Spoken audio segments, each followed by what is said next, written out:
Pourquoi choisir le statut de micro-entrepreneur?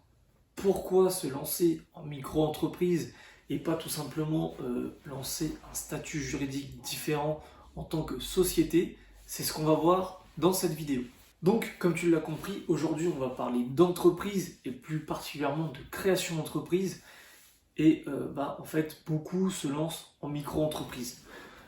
Certains commencent directement en société. Donc, je vais t'expliquer tout ça, les 5 points à prendre en compte, ou du moins plutôt les 5 avantages de se lancer en micro-entreprise. Donc, la première chose, c'est son accessibilité. C'est-à-dire que déjà, tu as un coût qui est très faible, puisque pour créer ta micro-entreprise, tu n'as aucun frais. Donc ça, c'est déjà quelque chose de bien, parce que si tu ne le sais pas, créer une société, on va dire morale, donc une SASU, une salle, tout ce que tu veux, ça coûte des sous. Déjà, juste la création de l'entreprise, ça coûte des sous. Sans rien faire, sans juste créer la société, ça coûte de l'argent en France. Une micro-entreprise, ça coûte zéro.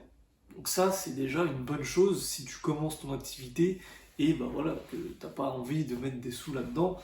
Ça sert à rien de te casser la tête à vouloir monter une société, surtout si tu n'es même pas sûr d'avoir énormément de clients, etc. C'est accessible parce que c'est également une création simplifiée, puisque comme je viens de te le dire, tu n'as pas de coût de création, mais c'est également très simple, c'est-à-dire qu'au niveau administratif, par rapport à tous les papiers qu'il faut faire quand tu es en société, etc., là, tu n'as quasiment rien du tout. C'est-à-dire que tu as un formulaire à remplir et à envoyer, tout simplement. Ni plus, ni moins. Après, ensuite, tu peux faire tes demandes d'aide si tu as le droit à des aides, etc. Mais voilà, tu as juste un papier à remplir et encore, tu peux le faire numériquement. Donc vraiment, c'est vraiment très très simple. Et le troisième point qui fait que c'est accessible, c'est-à-dire que tu restes une personne physique et non une personne morale. Et donc ça, c'est bien. C'est bien pour toi parce que ça veut dire plein de choses et ça c'est ce qu'on va voir par la suite de la vidéo. Le deuxième point, donc deuxième avantage pour créer une micro-entreprise, c'est que tu n'as pas de TVA. Tu n'as pas de TVA jusqu'à un certain seuil, donc je pourrais te mettre les seuils dans la description parce que je ne les ai pas en tête. Mais voilà, déjà les seuils dépendent de ton secteur d'activité, c'est-à-dire que si tu es libéral, si tu fais de la vente, etc., ça change. Donc déjà, tu as ça.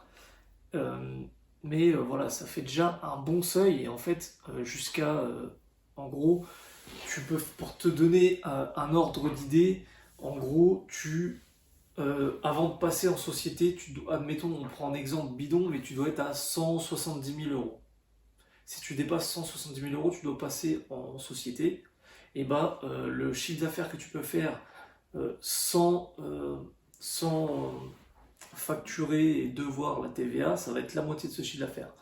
Donc si tu débutes une activité et que tu n'as pas de clients, etc., que tu fais vraiment ça à côté de ta situation, je sais pas, que tu sois étudiant, salarié, tout ce que tu veux, du coup ça te laisse quand même une marge avant de devoir la TVA, tu vois, avant de la facturer et de la devoir. Donc ça c'est une très bonne chose. C'est une très bonne chose parce que ça te fait ça en moins en fait sur une prestation, tu vois, ça fait quand même de l'argent à facturer. Voilà, donc ça c'est plutôt pas mal. Donc, fiscal et social, t'as vraiment pas grand chose, donc voilà, t'as des charges mais qui sont moindres qu'en société. Tu as le droit à des aides, tu vois, tu as l'ACRE par exemple, qui réduit quand même de beaucoup justement les charges que tu dois, ce que tu dois payer. Donc voilà, c'est vraiment des gros avantages si tu débutes de commencer en micro-entreprise. Ensuite, le quatrième avantage, c'est tout ce qui est administratif et comptable.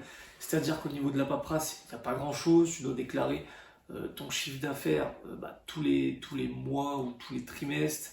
Mais ça se fait bien, quoi. C'est vraiment simple.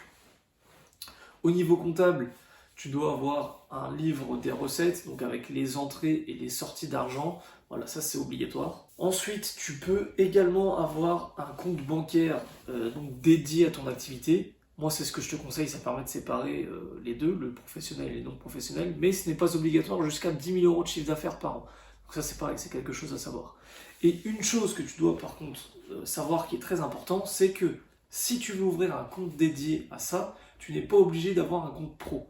C'est-à-dire, tu peux avoir un compte bancaire dédié, pas de souci, mais il ne faut pas te faire avoir par ta banque, surtout si tu es dans une banque classique.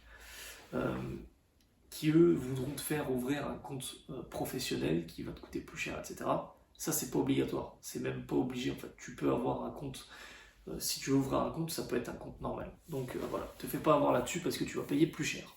Ensuite, le cinquième avantage, c'est le cumul d'activités. C'est-à-dire que si tu as une société, il me semble que tu n'as pas le droit d'avoir quelque chose à côté. Tu n'as pas le droit d'être salarié autre part. Il me semble. Hein. Dites-moi dans les commentaires si je me trompe.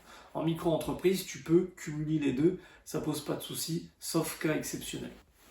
Tu es étudiant en alternance ou étudiant classique, tu peux monter ta petite micro-entreprise, faire de la prestat de service, tout ça. Tu es salarié dans une entreprise, tu veux monter ton business à côté et avant d'être sûr de te lancer complètement, tu veux déjà voir si ça marche ou pas, tu peux te lancer en micro-entreprise. Voilà, ça pose pas de problème. Donc, il y a vraiment pas que des avantages, tu as forcément des inconvénients, mais quel est l'inconvénient? C'est que tu as un chiffre d'affaires qui est assez limité si ton truc marche bien et qu'après tu vas devoir te lancer en société. Voilà, c'est vraiment le seul truc. Sinon, la micro-entreprise, c'est vraiment top. Après, oui, bon, tu peux pas déduire les frais de ta micro-entreprise, d'accord, c'est une deuxième charge, c'est un deuxième inconvénient. Mais vraiment, à côté de tous les avantages, franchement, le choix est vite fait. Donc n'hésite pas à me dire dans les commentaires si tu vois d'autres avantages à être en micro-entreprise.